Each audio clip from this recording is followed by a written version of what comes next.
Hey there, Parkview Panthers. Miss Tracy here again with another Possum Library book from our very lonely Parkview Library. This one is called Stuck, and yes, he does have orange hair, just like me.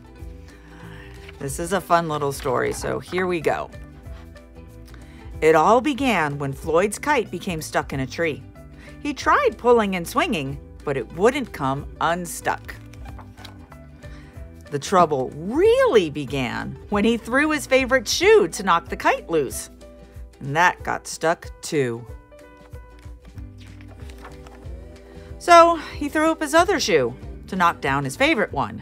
And unbelievably, that got stuck as well. In order to knock down his other shoe, Floyd fetched Mitch. Cats get stuck in trees all the time, but this was getting ridiculous. So Floyd fetched a ladder. He was going to sort this out once and for all. And up he threw it. Oh, I'm sure you could guess what happened. The ladder was borrowed from a neighbor and would definitely need to be put back before anyone noticed. And in order to do so, Floyd flung a bucket of paint at it. And wouldn't you know it, the bucket of paint got stuck. Then Floyd tried a duck to knock down the bucket of paint, a chair to knock down the duck, his friend's bicycle to knock down the chair, the kitchen sink to knock down his friend's bicycle, Floyd's front door to knock down the kitchen sink, the family car to knock down their front door, the milkman to knock down the family car, an orangutan to knock down the milkman, who surely had somewhere else to be. A small boat to knock down the orangutan, a big boat to knock down the small boat, a rhinoceros to knock down the big boat, and a long-distance truck to knock down the rhinoceros, the house across the street to knock down the long-distance truck,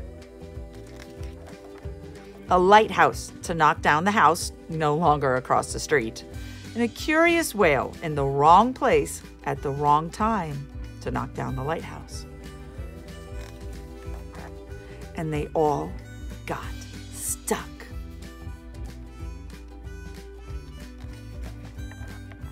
A fire engine was passing and heard all of the commotion. The firemen stopped to see if they could help at all. And up they went. First the engine, followed by the firemen, one by one. And there they stayed, stuck between the orangutan and one of the boats. Firemen would definitely be noticed missing, and Floyd knew that he would be in big trouble. Then he had an idea, and he went to find a saw. He lined it up as best as he could and hurled it up the tree. That was it. There was no more room left in the tree, and the kite came unstuck. Floyd was delighted. He had forgotten all about his kite and put it to use immediately, enjoying the rest of his day very much. That night, Floyd fell asleep exhausted, though before he did, he could have sworn there was something that he was forgetting. The end.